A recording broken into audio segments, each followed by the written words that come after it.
Welcome to online physics আড্ডা। তো আজকে আমাদের যে টপিক সেটা হলো প্রজেক্টাইল মোশন, বাংলায় যার নাম হলো প্রাসের গতি। তো এটা নিয়ে তোমাদের সাথে আজকে আমরা ডিসকাস করব। তো প্রথমে দেখি যে প্রাসটা কী জিনিস। দেখো, কোনো বস্তুকে যদি আমরা অনুভূমিকের সাপেক্ষে একটা নির্দিষ্ট কোণ করে নিক্ষেপ করি, তাহলে ওই বস্তুর যে গতিপথ হয় তাকেই আমরা বলে থাকি প্রাস। অর্থাৎ ধরো আমার কাছে কোনো একটি বস্তু আছে, সেই বস্তুটাকে আমি কি করছি না নিক্ষেপ করছি। কিভাবে না ভূপৃষ্ঠের সঙ্গে অর্থাৎ অনুভূমিকের সঙ্গে একটা নির্দিষ্ট কোণ করে যদি আমি নিক্ষেপ করি, তাহলে বস্তুটার গতিপথটা কীরকম হবে, এই টাইপের দেখতে হবে। একেই আমরা বলি প্রাসের গতি। তো দেখো চিত্রে আমরা দেখতে পাচ্ছি, যদি অনুভূমিক দিককে এক্স এবং উল্লম্ব দিকে আমরা ওয়াই ধরি, তাহলে কি দেখা যাচ্ছে যে একটা বস্তুকে ও বিন্দু থেকে যদি আমরা নিক্ষেপ করি অনুভূমিকের সঙ্গে একটা কোণ করে, তাহলে তার গতিপথ কীরকম হয়, এই টাইপেরই দেখতে হয় তার গতিপথ। দেখো এই গতিপথটা কিছুটা বৃত্তীয় গতি স্টাইলেই হচ্ছে।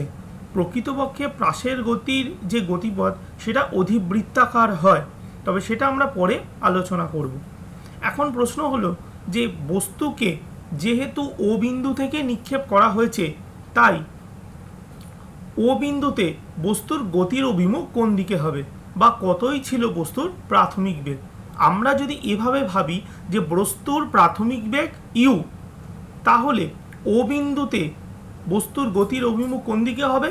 অবশ্যই তোমরা দেখতে পাচ্ছ, যেহেতু এখানে গতিপথ কিছুটা বৃত্তীয় গতিকেই ফলো করছে, তাই বৃত্তপথের যে কোনো বিন্দুতে কোনো বস্তুর বেগের অভিমুখ সর্বদা হয় তার স্পর্শক বরাবর।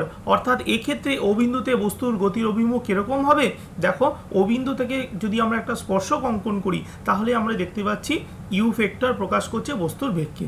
এবং তোমরা এই জিনিসটাও ভালো করে লক্ষ্য করো যে এক্ষেত্রে বস্তুর বেগ, ও বিন্দুতে বস্তুর যে বেগ ইউ ভেক্টর, সেটা অনুভূমিক দিক অর্থাৎ এক্সের সঙ্গে কত কোণ করেছে না থিটা কোণে আনত রয়েছে। ক্লিয়ার? এবার মজার ব্যাপারটা হলো, আমরা সবাই ভেক্টর অ্যানালাইসিস জানি কি না, যে বস্তুর প্রাথমিক বেগ তার সে অনুভূমিক দিকের সঙ্গে দেখো এক্স অক্ষের সঙ্গে কত না থিটা কোণ উৎপন্ন করেছে। তাহলে আমরা এক্স অক্ষ বরাবর বা অনুভূমিক দিক বরাবর বস্তুর এই বেগ ইউ এর একটা অনুভূমিক উপাংশ পেতে পারি। তাহলে বস্তুর বেগের অনুভূমিক উপাংশ কত হবে না, বস্তুর বেগের অনুভূমিক উপাংশ হচ্ছে আমাদের কাছে ইউ কস থিটা, এবং বস্তুর বেগের যে উল্লম্ব উপাংশ অর্থাৎ ওয়াইয়ের দিক বরাবর উপাংশ কত হবে না, সেটা আমরা জানি কত হবে ইউ সাইন থিটা। তো এটা আমাদের কাছে ক্লিয়ার হয়ে গেল। ওকে, নেক্সট দেখো বস্তুটি কি করেছে না, ও বিন্দু থেকে যাত্রা শুরু করে সে আস্তে আস্তে আস্তে আস্তে দেখো ওপরের দিকে উঠছে, অর্থাৎ উল্লম্ব গতিতে ওপরের দিকে উঠছে। উঠতে উঠতে উঠতে উঠতে ঠিক যখন এই পজিশনটায় অ্যাচিভ করে, তখন বস্তু ভূমি থেকে বা ভূপৃষ্ঠ থেকে সর্বোচ্চ উচ্চতায় সে থাকে, এবং এটি হলো বস্তু কর্তৃক আরোহিত সর্বোচ্চ বিন্দু, এবং ভূপৃষ্ঠের সাপেক্ষে সর্বাধিক উচ্চতা কত হয় না, সেটা হচ্ছে এপি। অর্থাৎ এ বিন্দুতে বস্তু যখন অবস্থান করে তখন বস্তুর উচ্চতা হয় সর্বাধিক। তবে একটা কথা তোমাদের ভুলে গেলে চলবে না, যে যখন বস্তুটা এ বিন্দুতে অবস্থান করে তখন তার বেগ হয় শূন্য। কারণ আমরা জানি কোনো বস্তু যখন ওপরের দিকে আরোহণ করে সর্বোচ্চ বিন্দুতে পৌঁছায় তখন তার বেগ হয়ে যায় কত, শূন্য। ওকে, তাহলে মনে রাখবে এ বিন্দু হলো বস্তু কর্তৃক আরোহিত সর্বোচ্চ উচ্চতা, কিন্তু এ বিন্দুতে থাকাকালীন অবস্থায় বস্তুর বেগ কত হবে, শূন্য। অর্থাৎ এপি যে উচ্চতা বস্তু ক্ষেত্রে আমরা তাকে কি বলতে পারি, এইচ ম্যাক্স, মানে সর্বাধিক উচ্চতা। অর্থাৎ একটা প্রাসের সর্বাধিক উচ্চতা কত না, এপি, যেটাকে আমরা কত বলবো, এইচ ম্যাক্স। ক্লিয়ার? এরপর দেখো আমরা একটা জিনিস লক্ষ্য করছি এখানে, যে বস্তুটি অনুভূমিক দিক বরাবর কতটুকু দূরত্ব যেতে পারে। দেখো বস্তুটি সর্বোচ্চ অনুভূমিক দিক বরাবর ও থেকে বি দূরত্বই যেতে পারবে।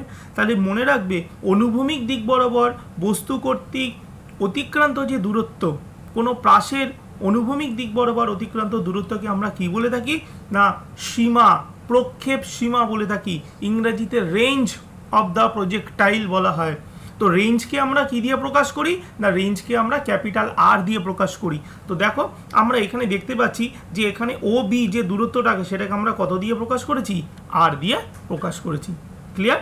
তাহলে এটা হলো প্রাসের গতির একটা ডায়াগ্রাম, যার থেকে আমরা বিভিন্ন ইনফরমেশনগুলো কালেক্ট করলাম।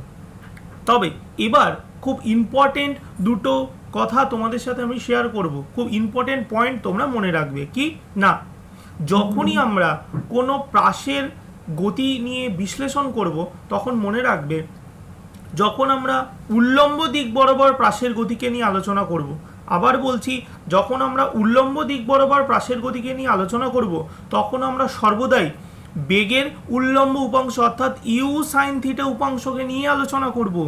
আর যখন আমরা প্রাসের অনুভূমিক গতি নিয়ে আলোচনা করব অর্থাৎ এক্স অক্ষ বরাবর গতি নিয়ে আলোচনা করব, তখন আমরা সর্বদাই বেগের অনুভূমিক উপাংশ অর্থাৎ চিত্রানুযায়ী ইউ কস থিটাকে নিয়ে কাজ করব। তাহলে এই দুটো ইনফরমেশন আমরা প্রোভাইড করলাম। দেখো লিখেও দিয়েছি, অনুভূমিক দিক বরাবর বস্তুর গতির ক্ষেত্রে আমরা বেগের ইউ কস থিটা উপাংশ ব্যবহার করব এবং উল্লম্ব দিক গতির ক্ষেত্রে আমরা ইউ সাইন থিটা উপাংশকে ব্যবহার করব। ক্লিয়ার? তো এই দুটো পয়েন্ট তোমাদের মাথায় রাখতে হবে। তো এটা হলো আমাদের প্রাসের গতির কিছু ইন্ট্রোডাকশান।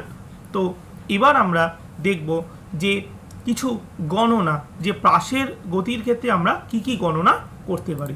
তো প্রথম আমরা যে গণনা করব সেটা হলো সর্বাধিক উচ্চতা, অর্থাৎ তোমাদের চিত্রে যেটা তোমরা দেখলে যে এপি, যে এইচ ম্যাক্স অর্থাৎ একটা প্রাস সর্বোচ্চ কতটা উচ্চতা আরোহণ করতে পারে, সেটা আমি কিভাবে বার করব। তো এটা ক্যালকুলেশন করা খুবই ইজি। কিভাবে করছি দেখো, ধরে নাও ও বিন্দু থেকে যখন বস্তুটা যাত্রা শুরু করেছে, তাহলে ও বিন্দু থেকে যাত্রা শুরু করে বস্তুটা কোথায় পৌঁছেছে না এ বিন্দুতে পৌঁছেছে, তাই তো? আচ্ছা, আমরা ও বিন্দু থেকে যে এ বিন্দুতে বস্তুটা পৌঁছেছে, এটা বস্তুর কি ধরনের গতি? তোমরা বুঝতেই পারছো, বস্তু নিচ থেকে উপরের দিকে উঠছে, অর্থাৎ বস্তু যখন উপরের দিকে উঠছে তখন আমরা বস্তুর গতিকে কি বলবো? তার উল্লম্ব গতি বলে থাকবো। তাহলে এক্ষেত্রে আমরা বেগের উল্লম্ব উপাংশ অর্থাৎ ইউ সাইন থিটা উপাংশকেই ব্যবহার করব বস্তুর প্রাথমিক বেগ হিসাবে। এটা যেন মাথায় থাকে, যখনই আমরা উল্লম্ব গতি নিয়ে কাজ করব তখন প্রাথমিক উপাংশ বলতে সর্বদাই আমরা বেগের উল্লম্ব উপাংশকে নিয়ে কাজ করব। তো ইউ সাইন থিটাকে নিয়ে আমরা কাজ করব। তাহলে দেখো, এখন যদি আমরা ভাবি যে তাহলে প্রাথমিক বেগ কত, ও বিন্দুতে বস্তুর প্রাথমিক বেগ কত হবে? উল্লম্ব উপাংশ ইউ সাইন থিটা। এবং দেখো, বস্তুটা যখন তার সর্বোচ্চ বিন্দু এতে পৌঁছায় তখন এই বিন্দুতে বস্তুর উল্লম্ব বেগ কত হয়ে যাবে? 0। তাহলে আমাদের টার্গেট হলো আমি এইচ ম্যাক্স বা সর্বাধিক উচ্চতা বার করব। তাহলে সেক্ষেত্রে আমাদের কোন ফর্মুলা ইউজ করতে হবে?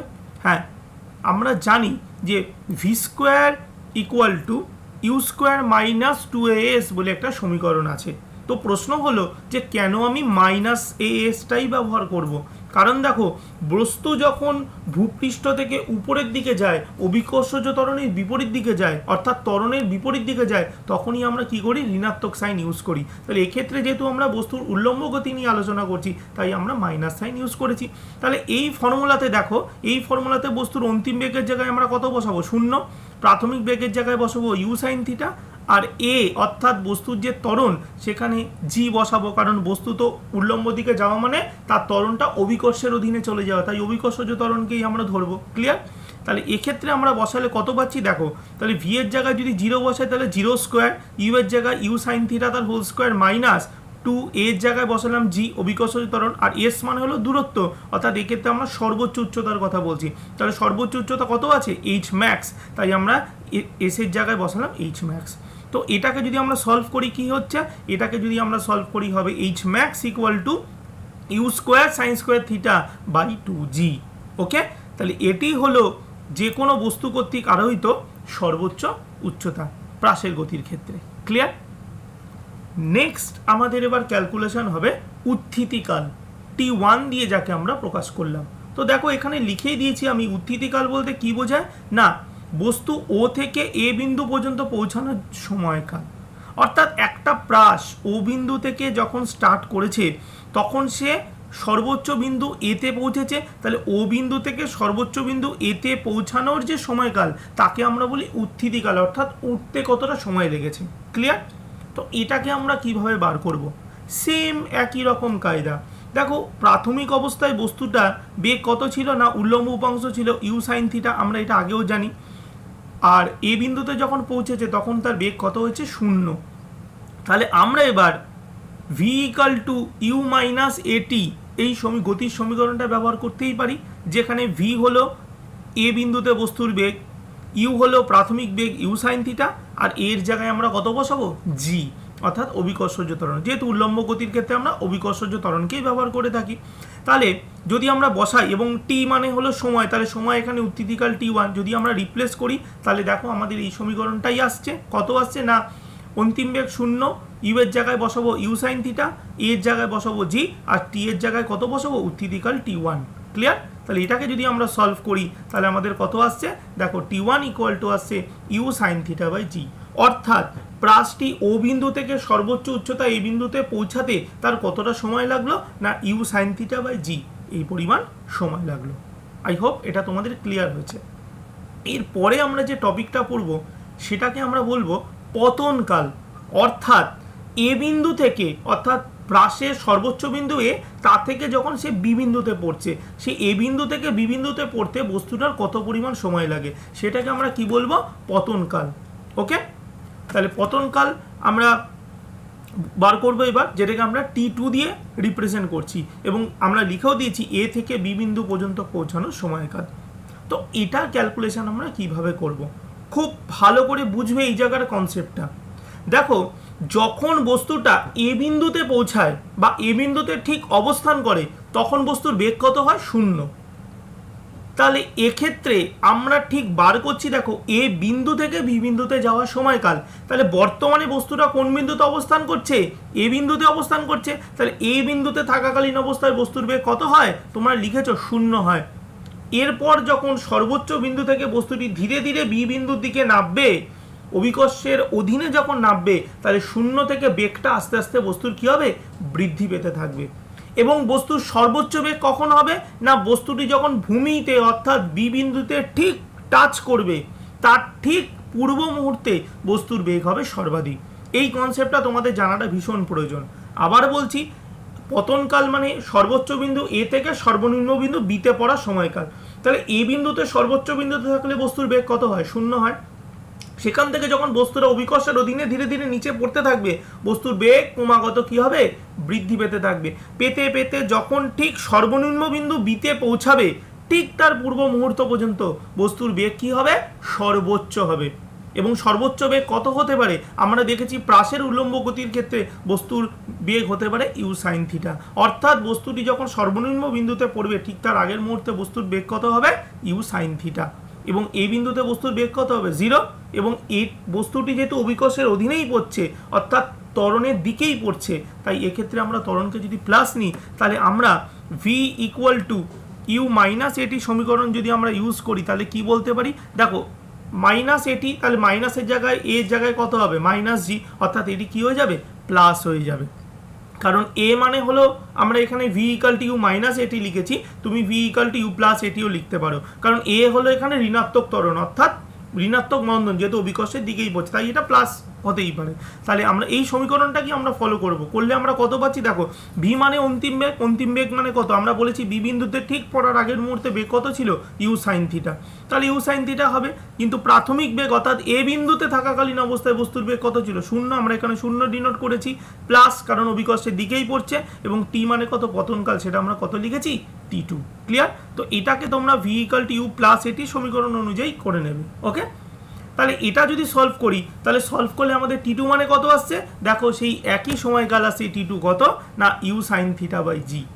এটা তো খুবই স্বাভাবিক, একটা পথের উঠতে যতটা সময় লাগবে নামতে ঠিক ততটাই সময় লাগবে। অর্থাৎ উত্থিতিকাল এবং পতনকাল দুজনেরই মান কি হয়, সমান হয়। ক্লিয়ার? এখন বস্তুটা ও বিন্দু থেকে যাত্রা শুরু করেছে, প্রাসটা সর্বোচ্চ বিন্দু এতে পৌঁছেছে, তারপর আবার সর্বনিম্ন বিন্দু বিতে গিয়ে শেষ হচ্ছে। তাহলে তার সম্পূর্ণ পথ, যে পথ অর্থাৎ ও থেকে বি বিন্দু পর্যন্ত উল্লম্ব দিকে যেতে বস্তুটার মোট যে সময় লেগেছে তাকে আমরা বলে থাকি উড্ডয়নকাল।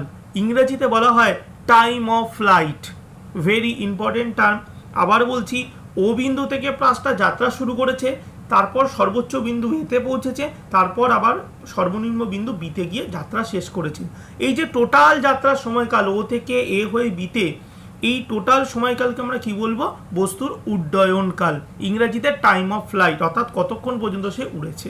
তাহলে এটাকে আমরা কিভাবে পাবো, না বস্তুর উত্থিতিকাল ও বস্তুর পতনকাল এদের দুজনের সমষ্টিকে কি বলা হয়? তার উড্ডয়নকাল বলা হয়। তাহলে উড্ডয়নকালকে আমরা লিখতে পারি টি equal two T1 plus T2, অর্থাৎ উত্থিতিকাল এবং পতনকালের সমষ্টি। তাহলে তোমরা জানো T1 এবং T2 দুজনেরই মান কি হয়? সেম হয়। তো ইউ সাইন থিটা বাই জি এবং আরেকটা ইউ সাইন থিটা বাই জি, এদেরকে যোগ করলে কত হবে? দেখো যোগ করলে অবশ্যই আসবে 2u সাইন থিটা বাই জি, যেটাকে আমরা কি বলবো?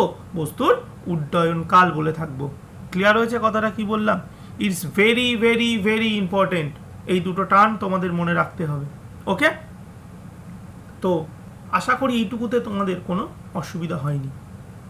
তবে এখানে আমরা আর একটা কথা তোমাদের বলবো, আমরা যে উড্ডয়নকালটা ক্যালকুলেশন করলাম যে উত্থিতিকাল ও পতনকালের সমষ্টি, অনেক সময় সরাসরি আমরা উত্থিতিকালকে গণনা করতে পারি আলাদা করে, উড্ডয়নকালকে আমরা একবারই গণনা করতে পারি, উত্থিতিকাল এবং পতনকাল আলাদা করে গণনা করার দরকার হয় না। কিভাবে করব? দেখো, তাহলে আমরা একটা অল্টারনেটিভ মেথড শিখবো কিভাবে আমরা উড্ডয়নকালকে সরাসরি গণনা করতে পারি। তোমরা এই ছবিটার দিকে একবার লক্ষ্য করো। তোমরা ভালো করে একটা জিনিস লক্ষ্য করো, বস্তুটা ও বিন্দু থেকে যাত্রা শুরু করেছে, সর্বোচ্চ বিন্দু এতে পৌঁছেছে এবং তারপর সর্বনিম্ন বিন্দু বিতে পৌঁছেছে। তাহলে বস্তুটা তার টোটাল যাত্রাকালের প্রাথমিক বিন্দু ও এবং অন্তিম বিন্দু যে বি, এই দুটো অবস্থানের সাপেক্ষে বস্তুর উচ্চতা কত আছে? h equal to 0। তোমরা ভালো করে দেখো, বস্তুটা ও থেকে যাত্রা শুরু করে বিতে পৌঁছেছে। তাহলে ও এবং বি এই দুটো পার্টিকুলার জায়গায় যখন বস্তুটা অবস্থিত, বস্তু কর্তৃক আরোহিত উচ্চতা কত? 0। তো দুটোই তো এক্স অক্ষের ওপর অবস্থিত বিন্দু, তাহলে এক্স অক্ষের ওপর অবস্থিত হলে ওয়াই অক্ষের মান কত হয়? 0 হয়। অর্থাৎ আমরা এখানে লিখেছি, দেখো, বস্তুর প্রাথমিক অবস্থান ও বিন্দু ও অন্তিম অবস্থান বি বিন্দুর সাপেক্ষে বস্তুর উচ্চতা h ইকুয়াল টু কত হয়? 0। কারণ উড্ডয়ন কাল হলো ও থেকে বিতে পৌঁছানোর সময়, তাই প্রাথমিক বিন্দু ছিল ও, অন্তিম বিন্দু ছিল বি। তাহলে ও আর বি এর সাপেক্ষে, অর্থাৎ এক্স অক্ষের উপর অবস্থিত দুটি বিন্দু সাপেক্ষে বস্তু কর্তৃক আরোহিত উচ্চতা অর্থাৎ ওয়াই অক্ষের দিকের মান সর্বদা কত হয়? 0।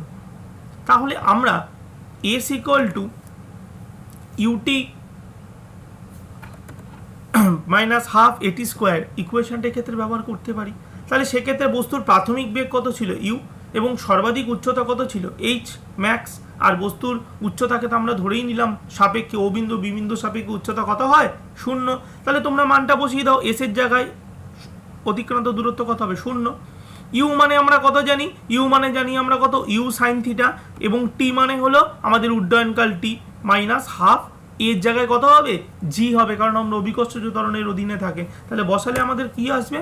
না, বসালে আমাদের আসছে 0 equal to u sine theta into t minus half g t square, এটাই আসবে। তাহলে এটাকে যদি আমরা সলভ করি আমাদের কত আসছে? দেখো, u sine theta into t equal to half g t square. তো ফাইনালি আমরা বোথ সাইডে দেখো, এখানে টি আছে, এখানে টি স্কোয়ার আছে, তাহলে টি দিয়ে টি স্কোয়ারকে আমরা কাট করে দিতে পারি, এবং জি বাই টুটাকে এদিকে গুণ করলে কত হবে? দেখো, গুণ করলে আমাদের সেই আগের অ্যান্সারটাই ফিরে আসছে, উড্ডয়নকাল T equal to 2u sine theta by G.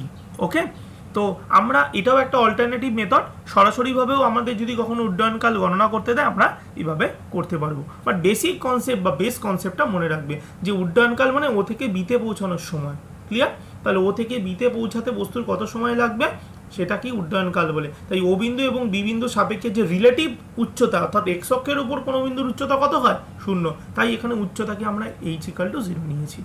I hope এটাতে তোমাদের কোনো প্রবলেম হয়নি। ক্লিয়ার?